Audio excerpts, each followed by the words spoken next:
Oke, lantas cerita anime pun dimulai saat ini.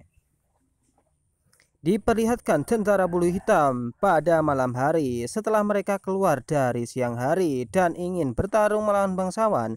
Kali ini tentara bulu hitam ingin kabur dan meninggalkan Bebas untuk mencapai kota lamanya di Nangeng dan yang lainnya. Nampak semua orang pun bergegas beserta sang master level 1 yakni Liliang sang ketua. Namun Liliang kali ini dikagetkan ada seseorang di atas langit yang mengintai mereka kabur. Seketika itu, karena Liliang sangat kuat, ia pun menyadari bahwasanya ada seseorang di sana. Kita diperlihatkan di atas, yakni Zhao, si Bandar Songke yang menjadi mata-mata. Ia pun bersiap untuk melanjutkan perjudiannya. Ini sudah berakhir dan ini sudah berakhir, ucap dari Zhao sang Bandar Songke. Ia pun meneropong dari balik atas. Nampaknya ia melihat bahwa tentara bulu hitam saat ini sudah kabur. Komandan Lu dan yang lainnya kabur sebelum mereka bisa mencapai tentara bulu hitam. Taruhan ini harus berakhir lebih awal, ucap dari sang bandar tersebut.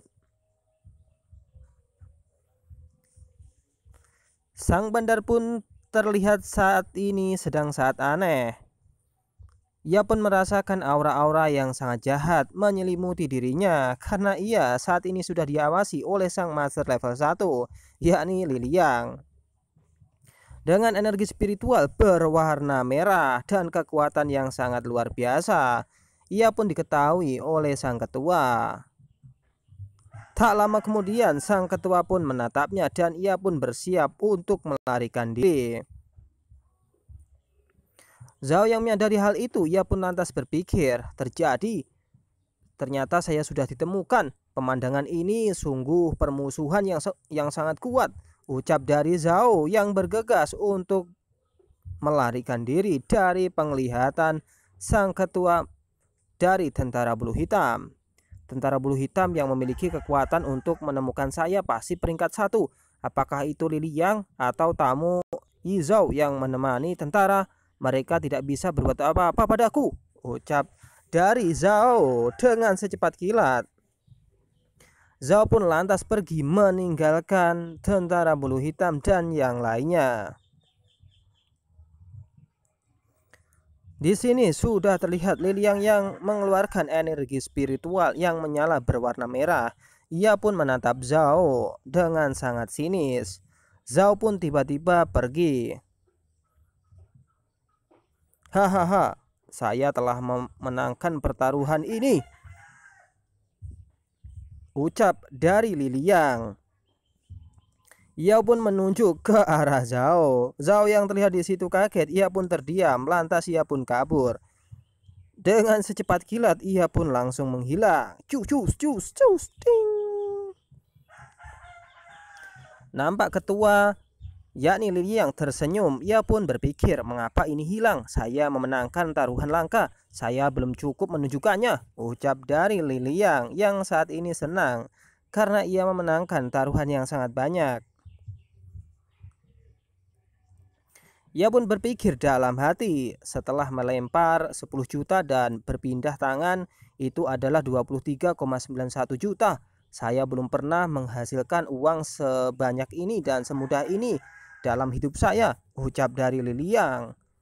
Meskipun dia menyerahkan WB Pas, posisi Panglima Tentara Bulu Hitam tentu tidak akan dijamin, tetapi tidak akan rugi untuk melucuti senjata dan kembali ke medan perang, ucap dari Liliang yang saat ini jika ia tidak lagi menjadi seorang panglima, ia pun tidak akan apa-apa dan ia pun juga ikut senang karena di sana ia menjadi seorang bangsawan. Tapi di sini ada orang lain yang mengendalikannya, yakni Duanmu Huangxi. Ia pun berpikir kemudian, adapun Duanmu Huangxi mungkin itu tidak akan baik, pikir dari Komandan Liu. Bukan maksud Mimin Liliang. Liliang pun berkata, selama aku membawa sisi pasukan bulu hitam kembali kepadaku, aku dari Tiksu, jadi dia seharusnya tidak melakukan apapun padaku kan? Ucap Dari. Liliang memikirkan Hakui tidak akan melakukan sesuatu apapun setelah ia membawa pasukannya kembali ke kotanya. Ya mungkin itu akan menjadi mungkin, ucap Dari Liliang. Kemudian hembusan angin pun menerpanya dan rombongan dari tentara bulu hitam bus.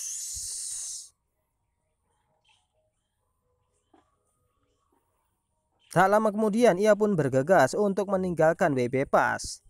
Ia pun berpikir dalam hati, ya tidak ada gunanya berpikir terlalu lama. Terlebih lagi siswa di tentara kita itu adalah pembuka mata bagi Tiang Kingsong untuk bertemu lawan iblis seperti Wu Weijun, dan dia tidak menyesal, ucap Dari Liliang yang tidak ingin menemui dari tentara Wei untuk melakukan pertempuran lagi. Karena tentara Wei adalah tentara iblis, ia pun bahkan dikalahkan olehnya dan tentaranya akan bonyok semuanya. Ketika ia memikirkan hal tersebut, tiba-tiba ada seseorang yang datang dari arah belakang. Ia pun nampak dikagetkan, terlalu banyak orang yang mengejarnya. Ia pun menoleh ke arah kiri dan apa? Siapa yang mengejar saya? Ucap Dari Liliang. Tak lama kemudian di sini sudah ada spanduk yang dibawa oleh tentara Wei dan Lusu. Sudah nampak di sini sang master, semua orang tentara Wei sudah ada di depan mata dan bersiap untuk melawan Liliang. Di sini ada Komandan Liu, Xiaoyu dan Uskup Bishop Kardinal Li Hiten, kemudian ada Lusu. Zhang Weiyu juga ikut tapi berada di belakang. Oke, beserta 5.000 rombongan pasukan tentara Wei bersiap untuk menghadapi tentara bulu hitam yang berjumlah 100.000 orang. Lusu pun nampak bersemangat, ia pun mengejar Liliang. Liliang yang panik melihat hal tersebut, ia menoleh dan apa yang terjadi? Aku ini apa? Ucap Dari Liliang. Nampak tentara bulu hitam pun kaget karena pengejaran yang dilakukan oleh tentara Wei. Ketika kepanikan itu datang, mereka pun bergegas untuk melarikan diri dengan menunggangi kudanya. Aku pergi, itu tentara Wei. Kenapa mereka lagi? Ucap salah satu tentara bulu hitam. Ayo percepat, kita tidak boleh disusul oleh tentara Wei, ucap Dari sang komandan, menginstruksikan untuk berlari dengan sangat cepat dan meninggalkan tentara Wei. Di sini Liliang pun juga bergegas untuk meninggalkan tentara Wei yang ada di belakang. Nampak ia pun berpikir dan memikirkan sesuatu jikalau mereka harus berhadapan dengan tentara Wei. Tak lama kemudian dari samping kiri, di sana sudah ada Lusu, Xiaoyu dan orang lain, yakni tentara Wei yang berjumlah 5.000 orang. Sudah berhasil dan maju di depan dari Liliang. Dengan gagah berani dan bersemangat, Komandan Liu pun bersiap untuk menghadapi Liliang yang mencoba untuk kabur dari penglihatannya. Tak lama kemudian, Komandan Liu pun merilis gelombang abadinya, yakni si gelombang dunia yang bisa menghancurkan apapun. Kemudian ia pun menodongkan kepada Liliang. Busum. Apa yang kamu lakukan? Wei Li, ucap Dari Liliang kepada Komandan Liu. Setelah ia todongkan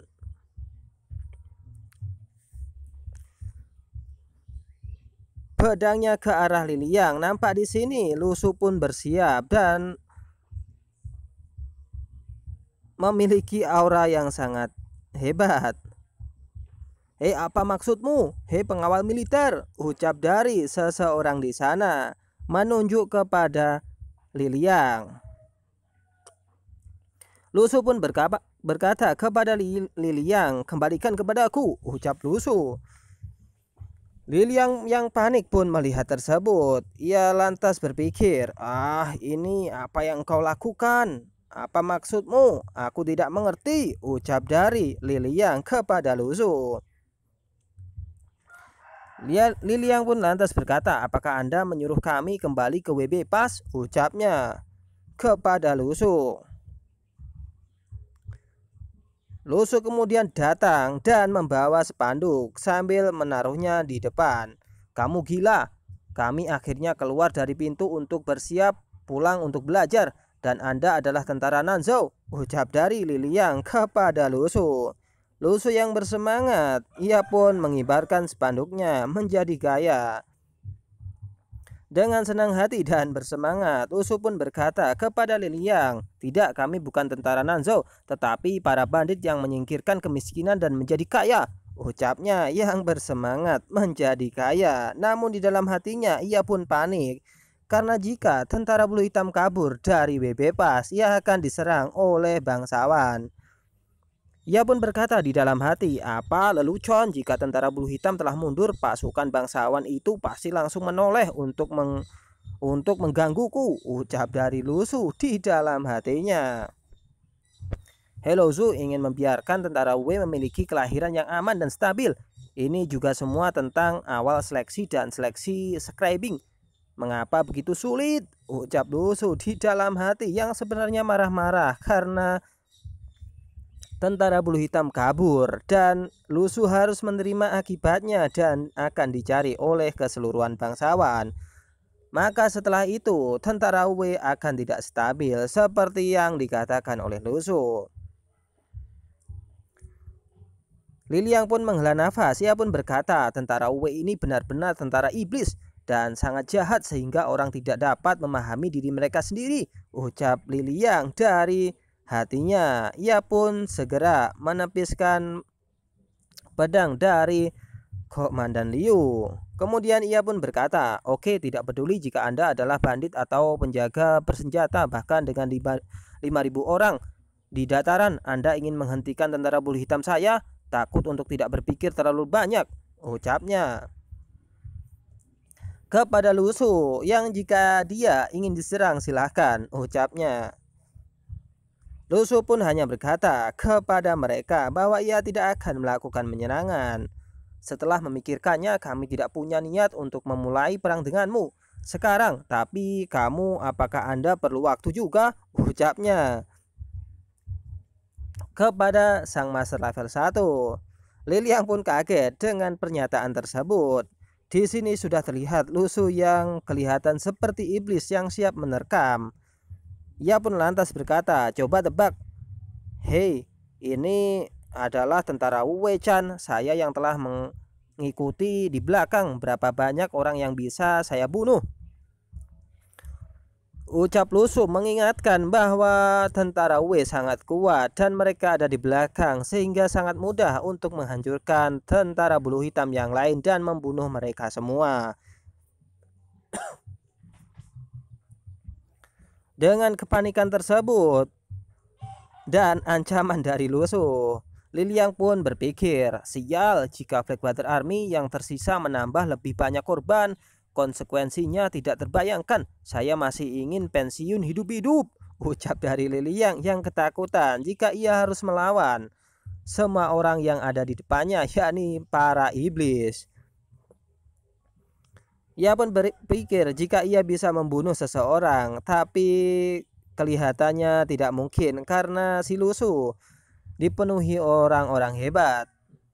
Ini adalah pembuka mata bagi Tuan untuk bertemu Wei Wujun. Jika memungkinkan, saya lebih suka tidak bertemu bajingan ini dalam hidup ini, ucap dari Liliang dalam hati melihat semua monster yang ada di depannya sudah bersiap untuk membunuh semua orang. Tidak, ini tidak bisa mengalahkan. Saya tidak bisa memilih apa yang harus saya lakukan sekarang, ucap dari Liliang. Liliang pun lantas melihat spanduk yang dibawa Lusu yang bertuliskan menjadi kaya. Tak lama kemudian, karena ia adalah seorang komandan, ia pun lantas berpikir dengan jernih.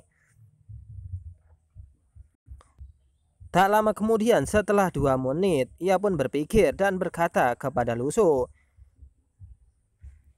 tunggu, sepertinya ada cara lain untuk mengatasi ini semua, pikir dari Liliang. Tak lama kemudian ia pun berkata kepada Lusu, mari kita lakukan dengan cara ini. Anda memberi jalan, saya akan memberi Anda 3 juta koin, ucap dari Liliang.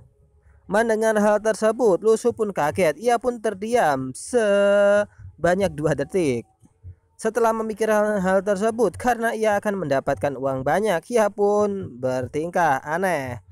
Lusu pun menganggapnya seperti saudara dan ingin memeluknya. Nah, mulai hari ini kita bersaudara, ucap dari Lusu. Liliang yang menyadari hal itu, ia pun lantas kemudian memiliki emosi negatif. Plus 666. Ia pun lantas berpikir kepada Lusu, jadi yang dibayar hanya kamu? Apa yang namanya menghasilkan uang? Apa yang namanya menghilangkan kemiskinan dan menjadi kaya? Benar-benar seruan Wei Jun. Anda dari lubuk hati, bukan? Ucapnya menatap Lusu. Tak lama kemudian ia pun lantas mengeluarkan uang. Oke saudara Lu, ini ada uang tunai dan ada 3 juta di dalam cincin. Kamu bisa pergi dengan cepat setelah kamu mengambil uangnya, ucap dari Liliang kepada Lusu. Lusu pun tidak langsung menerimanya. Ia pun sok jaim. Terlihat di sini mukanya kemerahan. Ia pun menyetop dan mengatakan kepada sang komandan, tidak saudara laki-laki, jalannya sulit dan berbahaya. Kami akan mengawal Anda sepanjang jalan. Uang dapat diberikan setelah menyingkirkan tentara bangsawan, ucap dari Lusu yang saat ini menawarkan untuk menjadi bodyguard mereka untuk berjalan. Ia pun akan melindungi karena perjalanannya sangat sulit. Di pikiran Liliang, Tuhan, ini sangat sulit dan berbahaya. Hal yang paling berbahaya adalah Anda geng penjaga militer yang bertindak seperti setan. Saya bisa melihatnya dengan jelas. Orang ini jelas tersinggung di Nanzhou, tidak berani dan tinggal, ucap dari Liliang dalam hati, karena sebenarnya yang ditakuti adalah tentara bulu hitam, bukan tentara Wei. Maksud Mimin, karena tentara Wei yang sangat berbahaya, ia tidak mau jika bodyguardnya adalah tentara Wei. Bisa-bisa mereka akan dihajar oleh Lusu dan yang lainnya. Nampak Lusu di sini berkaca-kaca yang berpikiran bahwa uang adalah segalanya. Tak lama kemudian ia pun menyetujui dari tawaran Lusu. Ayo Anda dapat mengirim suara asli. Ya, aku tidak bisa membujukmu, ucap dari Liliang kepada Lusu. Kesepakatan pun berjalan dengan lancar. Kemudian Lusu pun bersiap dan menyampaikan terima kasih kepada Liliang. Terima kasih atas pengertian saudara. Ayo mari kita pergi ke garis belakang, ucap Lusu. Nampak di sini Lusu pun melambaikan tangannya kepada tentara bulu hitam, terutama kepada sang komandan. Liliang pun berpikir dalam hati, meski dikawal musuh kembali ke keluarga lamanya, selama tidak terjadi apa-apa, mungkin ini menjadi baik. Wei Jun mereka harus menepati janji mereka demi uang, ucap dari Liliang. Lantas mereka pun bergegas untuk pergi melanjutkan perjalanan mereka dan Lusu akan mengawalnya dari belakang. Namun tak lama kemudian Lusu pun merilis sesuatu dari balik bajunya. Ia pun di sini juga memainkan bandar songke karena ia mengeluarkan cermin, yakni cermin pengintai, menyalakan video call. Oke, langsung saja. Mungkin ini adalah cara Lusu untuk mendapatkan uang yang lebih banyak dari itu. Setelah pagi hari, di sini sudah terlihat tentara bulu hitam yang kecapean, mungkin akibat dari kawalan Lusu. Ia pun bergegas untuk melanjutkan perjalanan tersebut. Namun tak lama kemudian di sini sudah terlihat tentara bulu hitam pun menginformasikan bahwa tentara Wei telah menyerangnya. "Hei, tentara Wei telah berbalik melawan air. Mereka menyerang kita lagi," ucap dari salah satu tentara bulu hitam. Li Liang pun nampak kaget. Ia pun memuntahkan sesuatu. Jadi, wah, wah, wah, hampir saja memuntahkan darah akibat dari serangan tersebut. Nampaknya di sini Li Hiten dan keseluruhan tentara Wei pun menyerang dari arah belakang, yakni menyerang tentara bulu hitam. Tentara bulu hitam yang panik pun ia pun bergegas untuk melarikan diri. "Aku tahu itu, dengan penjaga bersenjata ini tidak mungkin untuk tidak tertipu. Uangnya apa Gan? Palsu semua, itu semua palsu," ucap dari Li Liang dari balik hatinya. Ia pun bergegas, ia pun menoleh ke arah belakang. Ini dipinjam, tolong biarkan aku," ucap seseorang di belakangnya. Mereka pun kabur dari Li Hitam. Li Hitam di sini memainkan perannya. Ia pun berkata kepada tentara Wei yang lain, "Hei panglima, mereka membayar. Setiap orang memiliki titik pisau P. Jangan terlalu menyakiti orang," ucap dari Li Hitam. Juga raja berkata untuk menjaga kedua belah pihak tidak ada korban, ucap dari Li Hitam kepada tentara Wei. Di sini seolah-olah tentara Wei menyerang tentara bulu hitam agar mereka mendapatkan uang dari bandar judi. Dengan secepat kilat dan kekuatan kilat, tentara Wei pun berhasil menghajar dari tentara bulu hitam, namun tidak sampai sakit ya. Dan pertarungan pun terjadi. Di sini Li Hitam terlihat mengangkat kuda mereka. "Datang dan datang semuanya, perhatikan untuk menghindari pejalan kaki," ucapnya sambil mengangkat. Di sini terlihat bingung semua orang yang melihat ulah tentara Wei yang aneh. Tak lama kemudian, Li Liang yang menyadari hal tersebut, ia memikirkan bahwa ini memang pekerjaan lusuh untuk menjadi kaya, dan dia berkata, "Nah, perasaan ada di sini untuk menghasilkan uang lagi," ucapnya. Dan cerita pun berakhir di sini. Akan dilanjut di Spare Me Gridlock chapter selanjutnya.